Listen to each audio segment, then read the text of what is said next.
Welcome to Cosmic Cowboy Roaming the Weird West, and thank you for joining us on a journey into all things weird. Hey folks, before you actually watch the podcast for today, I just wanted to give a mild trigger warning. So we are dealing with the experience of being trans and schizophrenic on this episode. This could be triggering to folks who fall into those identities or have experience with them. And I just wanted to be upfront with y'all and make sure that you know what you're getting into. This is a great interview. I'm very, very thrilled with how open Charlotte was about these topics because I know it's not easy to discuss, and just very grateful that she was able to join me. So if you can manage to get through this, even if it is a little bit triggering, I think you could get something really good out of it. But if it's not for you, it's not for you. Anyway, enjoy. Hi folks, welcome back to Cosmic Cowboy Roaming the Weird West. I'm joined by Charlotte Dalwood today. Charlotte is an author, is the main role that I know her in, although I believe you're also a lawyer and a journalist, is that correct? Not quite a lawyer, a student at law, which is like a legal apprentice in between. Okay. So I've graduated law school, but I'm not quite admitted to the bar yet. Cool. Very cool. And where are you going to school at? I'm doing so I graduated from the University of Calgary Faculty of Law with my JD, and I'm currently doing a Master's of Law at Osgoode Hall Law School of York University in Toronto. Cool. Awesome. So I guess just tell the listeners a little bit about yourself, if you would, please.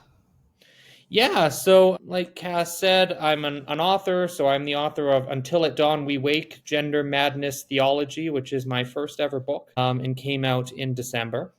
I'm also a journalist, so I've written for Extra Magazine, CBC News, Rabble.ca, where I have a monthly column, and other outlets, mostly covering 2S LGBTQ+ politics and issues, as well as legal issues and conundrums. And then I'm a student at law, so I assist a lawyer who runs a firm called Prison and Police Law, where we provide services to people who've been mistreated by the prison or policing systems, whatever that might look like. So I like to think of myself as a bit of a social justice advocate, and in my writing and in my work. Nice, doing the good work. So I heard of Charlotte from a friend of a friend, and basically what got me interested was the overlap for yourself between like queerness and schizophrenia. So I'm not diagnosed, like I mentioned, but there was an intriguing experience that I had where a psychiatrist did prescribe me medication typically prescribed to schizophrenics. So part of me suspects he thought I was, because he wouldn't give me the diagnosis. And actually, I read one of your articles the other day that had mentioned that psychiatrists specifically avoid giving that diagnosis due to like the anxiety it induces in a lot of people. And so for me, I don't know how much of my background you're aware of, but like I do function in the holistic healing spaces primarily. And symptoms that correspond with schizophrenia are things that I value in my life, I guess is the best way to say it, from my own personal experience. And as I've leaned into, I guess, being more on like the fringes of society within that space, as well as being on the fringes of society as like a queer person, I've found that all meshing together really well with, I guess, like schizoaffective symptoms is the best way to maybe say it. And so for me, I'm really intrigued by that and your perspective on that. And then hearing your book launch and hearing you read, I can't remember which chapter it was, but it was the one something to do specifically with the devil. That's all I remember. Yeah. And it really, really intrigued me because I tend to approach, I guess, what some people might call delusions from like a very positive mindset, I guess, like not to like spiritually bypass it, because obviously it can be very significant and detrimental to people, and in the past it has been for me. But it's really intriguing to me, just your approach towards it, and especially from like an approach through the lens of like Judaism. And one of the articles I was reading from you, you had said something about like being akin to a prophet and like in a battle against the devil sort of thing, and I was very intrigued by that. I was just wondering if you would speak more on kind of your conceptualization of it, and if you find that your queerness factors into it at all. Yeah, so I was diagnosed with schizophrenia a while ago. It's been a bit of a journey. I started experiencing psychotic symptoms long before I ever received a formal diagnosis of schizophrenia, and the diagnosis was kind of an evolving one. I went through a few preliminary diagnoses before I finally got to a place where a psychiatrist kind of sat me down and said, "I think you have schizophrenia." And the symptoms of psychosis were mostly highly disruptive to my life. So I remember being really afraid for a very long time of the police, of police surveillance. That kind of evolved into a larger fear of the Illuminati, of secret societies, and kind of feeling surveilled by them.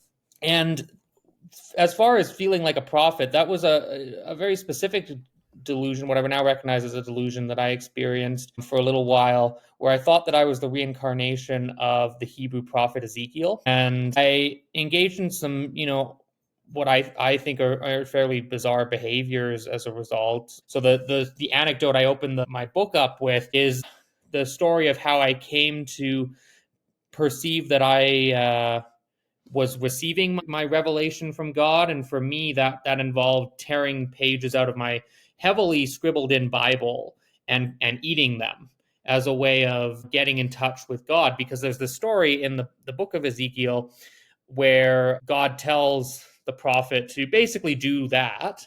And I read that story and said, oh, well, this is talking to me. So I acted on that belief. And that triggered some intervention from some friends that ended up with quite a lot of contact with the medical system kind of after that, which ultimately resulted in many months afterwards in a diagnosis of schizophrenia. And my relationship to schizophrenia and psychosis and the symptoms that I've experienced has really been an evolving one. I've really longed to have a more positive relationship with those symptoms. For the most part, I take relief in just eradicating those symptoms as much as possible, primarily through medication.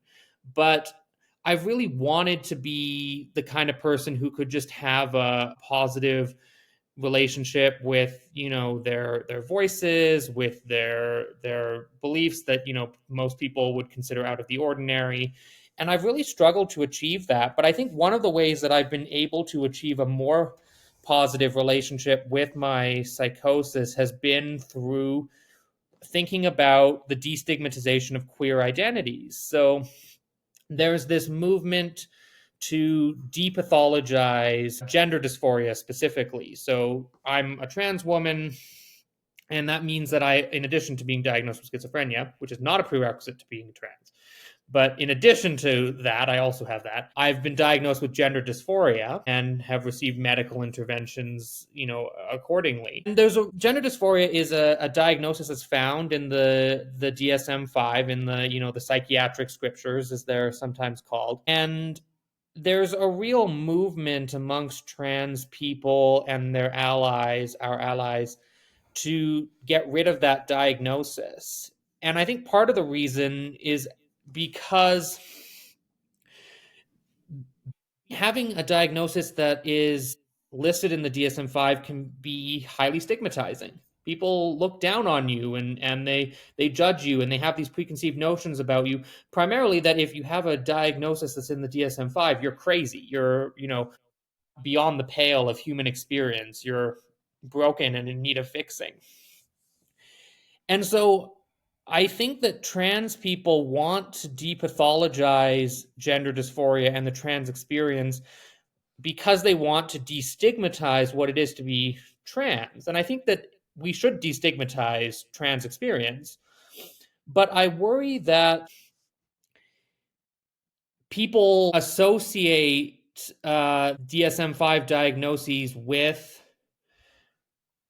badness, with brokenness, with fault. And that when trans people say, well, we don't want to have our experience listed in the DSM, what they're really saying is we don't want to be like those people who are really crazy. We don't want to be like, schizophrenics. Those people clearly need help because they're really beyond the pale. We're not like them. And that's very othering, that's very stigmatizing towards people with, so-called genuine mental illnesses. And so for me, I actually take some issue in the book and in general with the move to depathologize transgender experience, because I want to say it's not a bad thing to experience these things, that end up in psychiatric diagnostic manuals. That doesn't make me crazy. That doesn't make me, or if it does, so what? And so I want to say that actually we want to link trans liberation to the liberation of people with mental illness disabilities. That we want to say that, we all stand to benefit from the destigmatization of our experiences, but that doesn't mean simply carving out trans people and saying, well, we're not actually crazy. Those people are crazy, because that just stigmatizes whoever those people are. And I just am so against that kind of othering of people, even if it's a smaller and smaller group of people. I just don't think that's how we should go about, fighting for rights and fighting for equality. Definitely. Definitely. So, what do you feel is, I guess, the most appropriate approach in that case? Like, is it, scrapping the DSM as a whole and doing something different? Or just is it solely just changing the conception that we have of people with diagnoses in the DSM? I think it's changing the conception. I think diagnoses are helpful, and they're helpful because they label your experience in a way that gives it a history and a future. And I'm drawing here on the work of a writer on schizophrenia, Esme Wagen Wang, who writes about diagnoses as having that kind of categorizing function that can really give people a sense of who they are and what community they belong to. So for me, one of the most disorienting parts of my life was when I knew that something was wrong. Everyone was telling me that something was wrong, that things were not going right in my life, but no one could tell me what was going on. That was awful. It was really awful because it meant that nothing could be done. There was no help to be sought. There was no community to be found in other people who've also gone through and experienced similar things. And so for me, getting that diagnosis of schizophrenia, yes, it's a diagnosis that people look upon with a lot of fear, but it gave me a sense of belonging, a sense of like, okay, other people have been through this before. Other people are going to go through this in the future. I belong in this place, and I can actually draw from the experiences of these other people in order to kind of shape my own life and find my own way forward. And so I found a lot of comfort in that diagnostic label that I wouldn't want to get rid of entirely, but I do want to get rid of the stigma. So it's kind of balancing that how can we label without stigmatizing, and that's a real challenge. But I think it starts by saying, well, we're not going to categorize some people as really crazy within the DSM. Like that's not appropriate. Hmm. Yeah, no, that makes a lot of sense. I really appreciate what you said about your experience where people were telling you something was wrong, but you didn't know what was wrong. Because I went through a very similar experience, and um, just my own experience with medical professionals created a lot of distrust. So that was like a secondary level of fear of like the people who are supposed to tell me what's wrong aren't telling me what's wrong. And so that's why I kind of turned to like a deep sense of spirituality, and I guess leaning into those delusions in some sense for guidance, which some people might say is not the greatest option, but it really changed my life radically to something that I didn't want to off myself from, kind of thing. With like the timeline of things, like, were you diagnosed with schizophrenia first and then came out as trans, or vice versa? No, I diagnosed with gender dysphoria well before I was Okay. diagnosed with schizophrenia. So by the time I was entering the psychosis treatment stream of the psychiatric services here in town, I was doing so as an openly trans. Mm. And did you find like going into like the schizophrenia diagnosis as someone who's openly trans, like, how did it, I guess, color it for you? Like, I'm assuming it probably made everything more difficult in general, because it's like that's a big scary diagnosis to come up to. But um like, did it change, I guess, maybe like your gender expression in any way, or did your transness change perhaps like your approach to schizophrenia in any way? Yeah, I mean, I definitely wondered for a while about whether or not, once I started to recognize that I was experiencing delusions, I started to wonder whether or not you know, my gender dysphoria was itself a kind of delusion. Hmm. And I ended up coming to the place where I decided that it wasn't. But I think more than that, I came to the place where I decided that it almost didn't matter, that this was something that I was going to embrace because it brought so much joy and health and life and vibrancy to my life, Hmm. that even if this was, a delusion, that didn't necessarily make it invalid or bad. It just made it a different way of experiencing the world. So I ended up just kind of dropping that question, and and I had doctors tell me, "Oh, it's not a delusion. It's totally different." And I don't know. I mean, when you experience psychosis, you might know this, and you encounter medical professionals, they're often terrible to you. Hmm. They Yep. can treat you very poorly. And so at a certain point, I kind of stopped caring whether the medical professionals considered it a delusion or not, because I knew that it was a good thing. And, in my mind, delusion meant bad for so long. And I don't think delusion necessarily has to mean wrong or bad, but like in my life, there were the, unhelpful beliefs that were really detrimental to my life that I wanted to get rid of. And then there were the helpful ones. And, knowing firmly that I'm a woman, a non-binary woman, but a woman all the same, has been just nothing but positive for me. And so that's something I'm going to hang on to, whether or not it's related to the psychosis. So Yeah. Yeah, I really like that. Like when you're saying like some delusions can be good or maybe even neutral. Like I joke that my hobby is sort of like cosmic insanity. Like it's just like those are some of the best times of my life is when I'm really out to lunch at some points. And thankfully, like the people who are around me, they can kind of reel me back in. Like my one friend is great at being like, "Hey, Cass, like we got to take off the tinfoil hat here a little bit," and like it's great to have people around me with like that who can reel me back in, but who also will let me go out and carry on and come up with some crazy ideas for a little while before they're like, okay, like time to come back to earth now. And so all of this you now view through a lens of Judaism, but as I understand it, used to be Anglican, right? Anglican, and then before that, I was evangelical Christian. Okay. And so, like, I used to be Mormon. So the only conception I have of Judaism is Leonard Cohen's poetry. And so, in terms of that, like, how does Judaism approach schizophrenia in general? Like, is it like completely marginalized, or is there like space for it? Yeah, I mean, I think Judaism has, I mean, you ask, 10 Jews their opinion on something and you'll get 20 opinions. So I think it's Okay. so variable. I can, one of the things I found that was really interesting for me, I said that earlier that I believed myself at one point to be the reincarnation of the prophet Ezekiel, who's of course Mm. a Hebrew prophet. And people have thought that he might have been schizophrenic precisely because he engages in some fairly bizarre behavior, like eating books. Um, and so I think there really is space in that kind of Hebrew tradition for madness.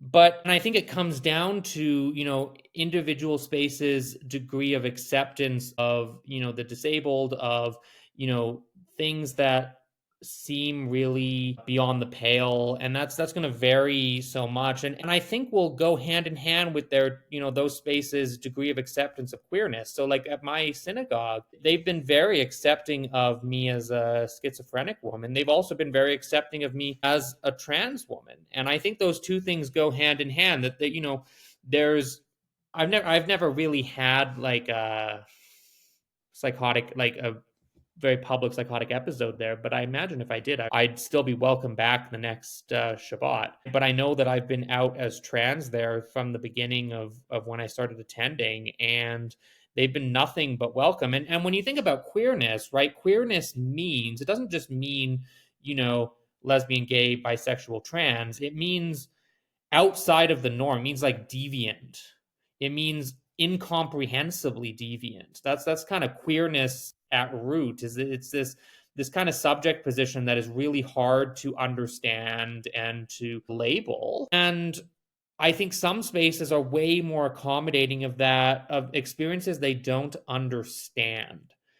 And I think if you're as a space, I kind of start from the place of, all spaces are in some way going to be hostile to queer people. I think you have to have that kind of defensive posture, and they need to prove that they're willing to be, accommodating and welcoming of queerness.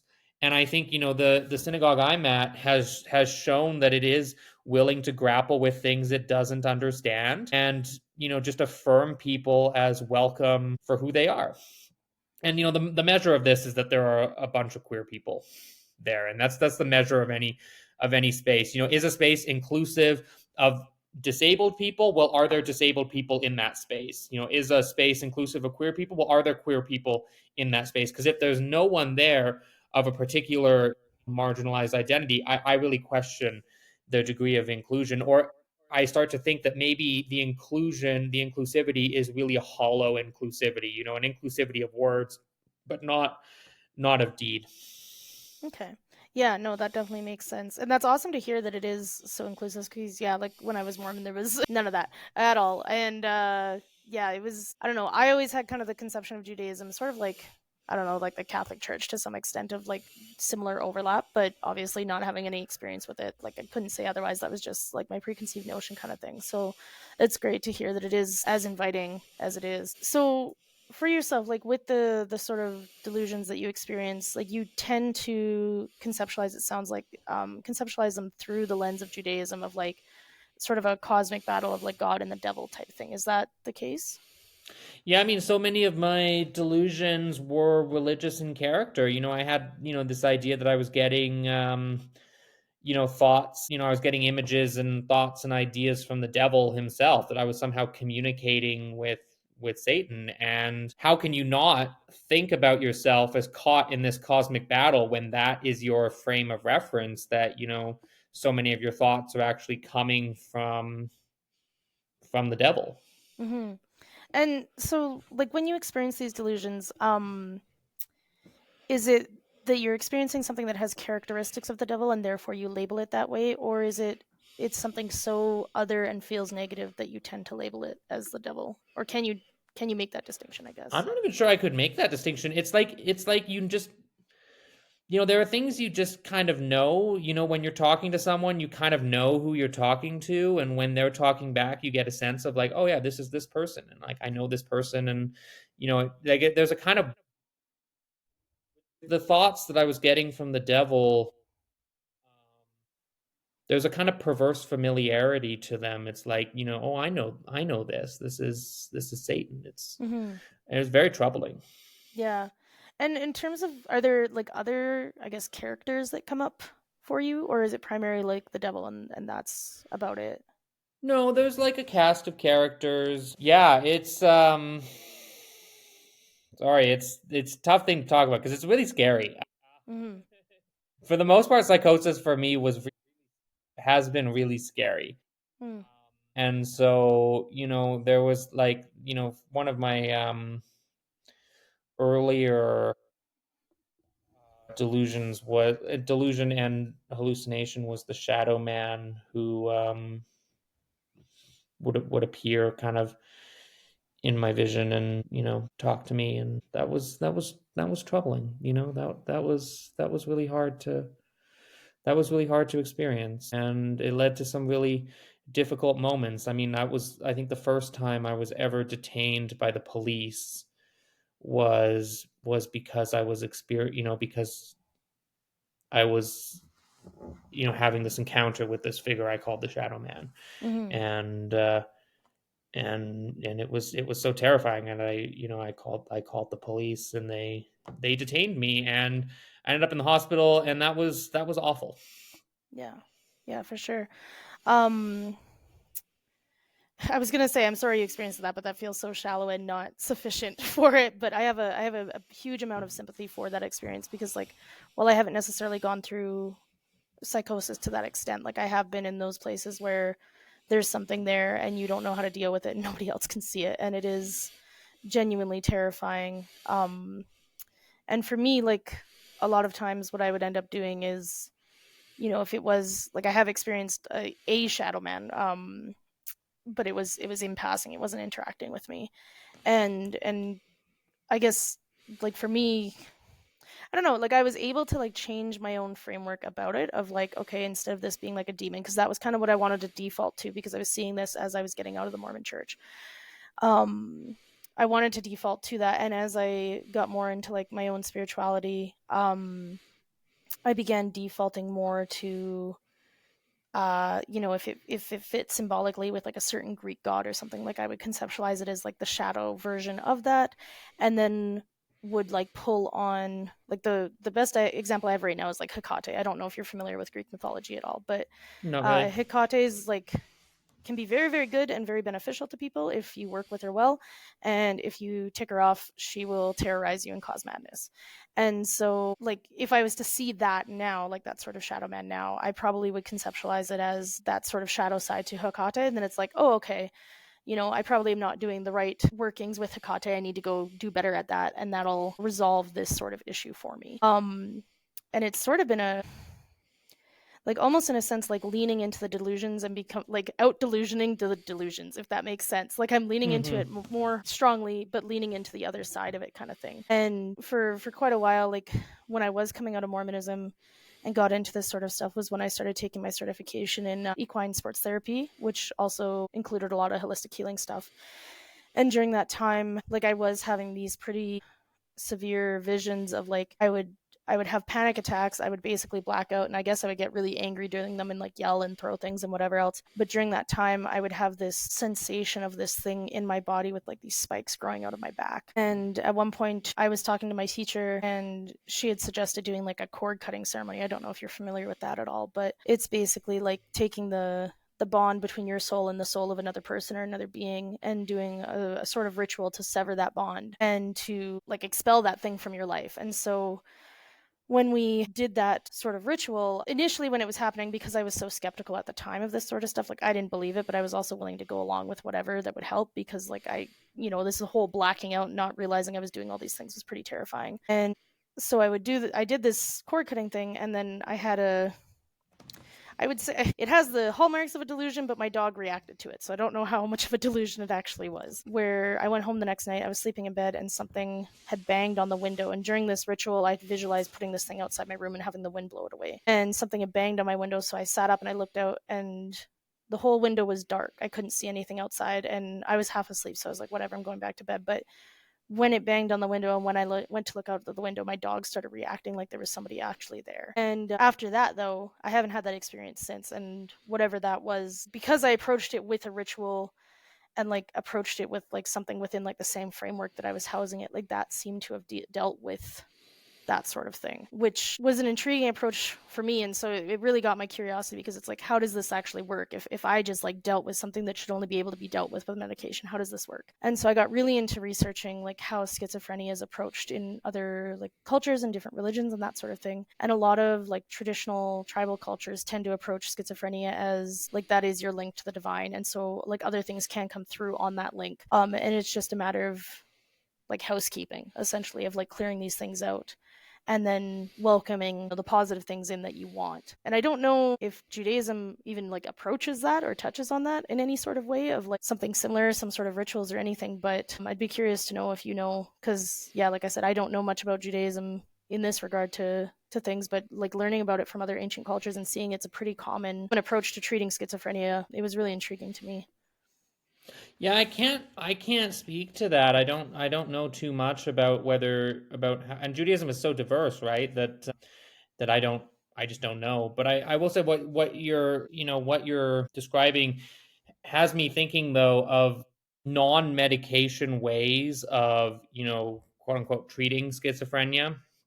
And I think there's this idea, this kind of myth that medication, antipsychotic medication is this uber effective, silver bullet that just, slays all the demons and makes everything great. Or there's this idea that doesn't work at all. But let's focus on the idea that it's just, uber effective. And I mean, one of the things you learn when you experience psychosis is all the little tricks you need to do and all the little things you need to do to cope with your experiences. Like for me, when I'm, hearing voices, I have noise canceling headphones, which I bought when shortly after I was told that I was experiencing psychosis, and I was like, okay, I got to, do something about this. So I was like, noise canceling headphones, no one can talk to me if I've got these earplugs. It only works when like you've got an actual ear, for me, when you've got an actual like earplug inside your ear. Like I can't do the over the ear things.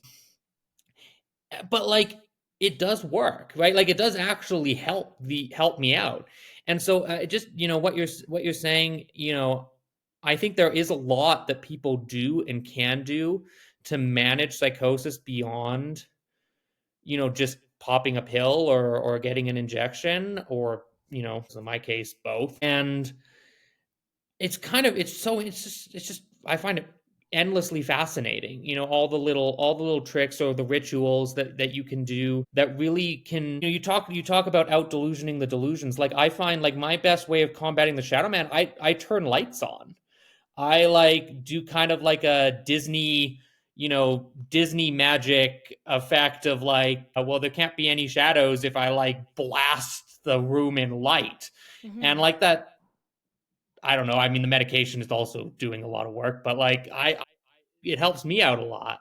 Yeah. So I think the ritual aspect is something that's underexplored and underappreciated when it comes to psychosis, and finding ways to make sense of your experience. I mean, I wrote a book. That was me processing my experiences of psychosis in writing and in the light of religion, because you have to make sense of your experience in light of the categories that you exist within. And if it's a religious framework, then you have to bring that religious framework to bear even on the kind of unusual experiences, the things that everyone else is like, oh, that makes no sense, or is trying to tell you, oh, that's just like dopamine imbalances, and you're like, okay, but like I need to make sense of this on a more visceral level, right? Like I need to actually like connect with this, and on in a way that really reflects who I am as a person. So Yeah. No, that makes a lot of sense. I love the Disney princess magic idea because like that's not there's a tendency I think like, to infantilize that sort of approach to some extent, but like that's that's a ritual in and of itself. Like I adore that response to like it's so simple, but it would work so well of like, yeah, the shadow man is a shadow, so therefore I'm gonna turn on the lights. Like that just makes so much sense in my head. And I just love like the simplicity of that, but it really works.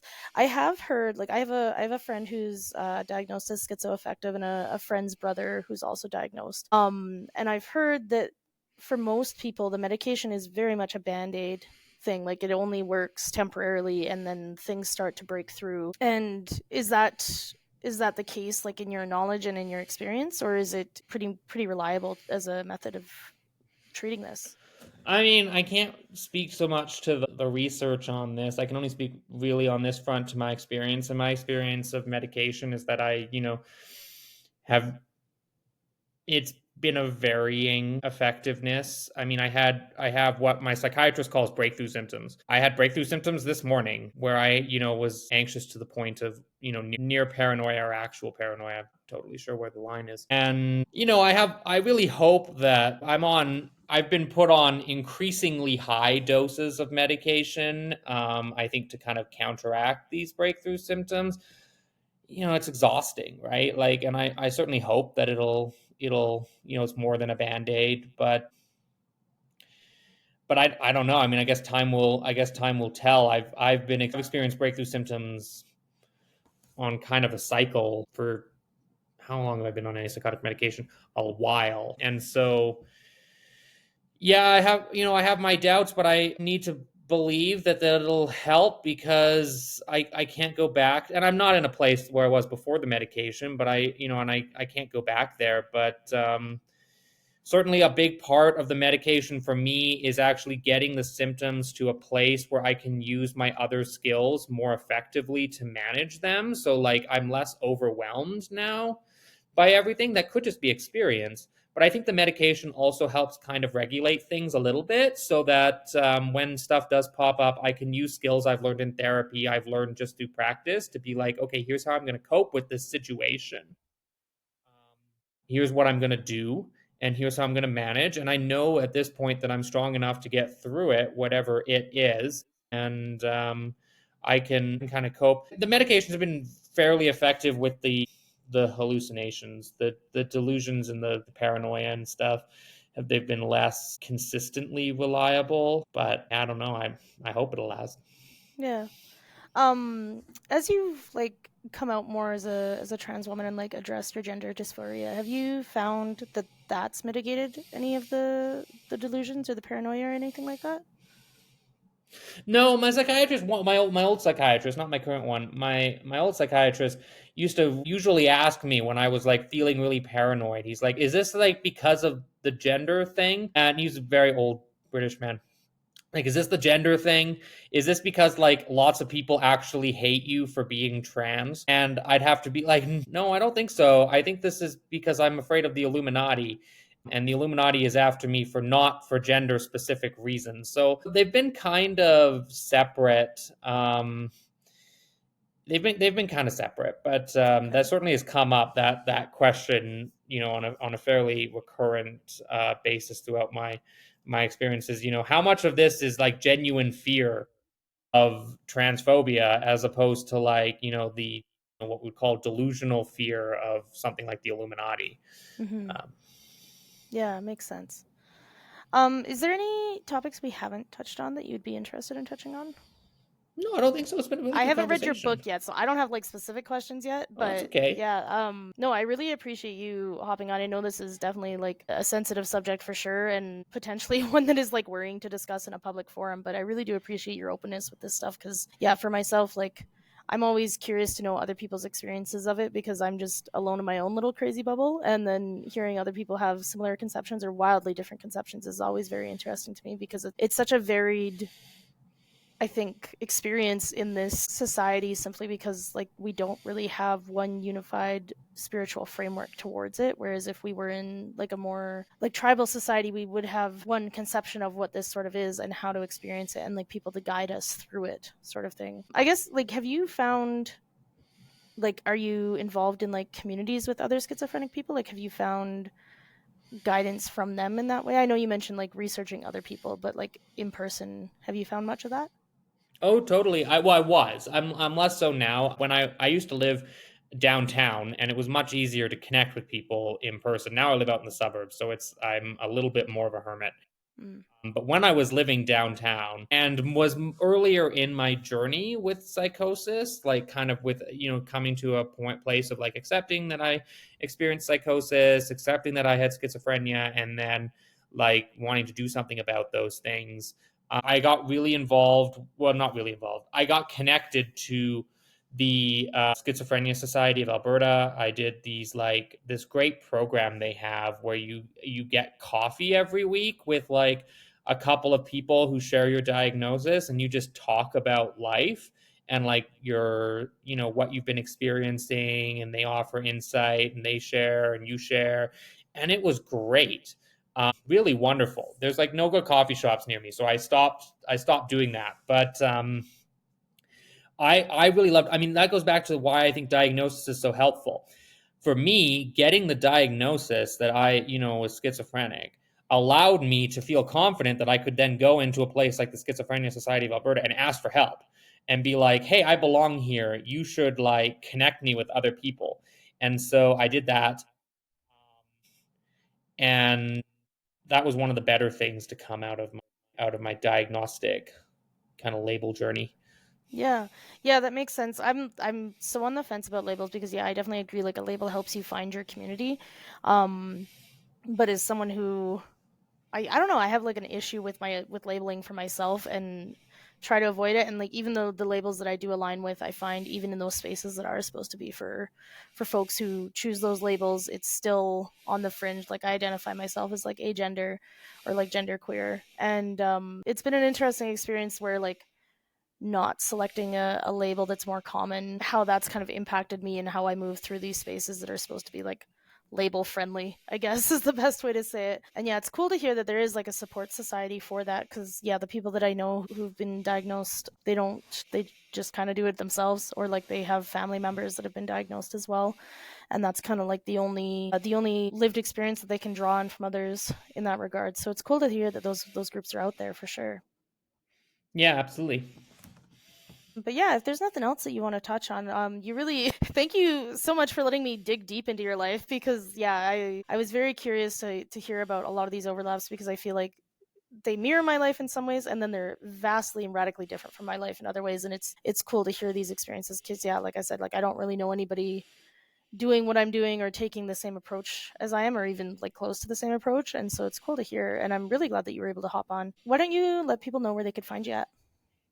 Yeah, so you can find me at my website, www.charlottedalwood.com. It's got links to a page about my book, links to all my articles, as well as a contact form. So if people want to get in touch, they can reach out to me there. Cool. Awesome. All right. I'm going to hit stop here. But yeah, thank you so much for joining us. Yes, you're welcome.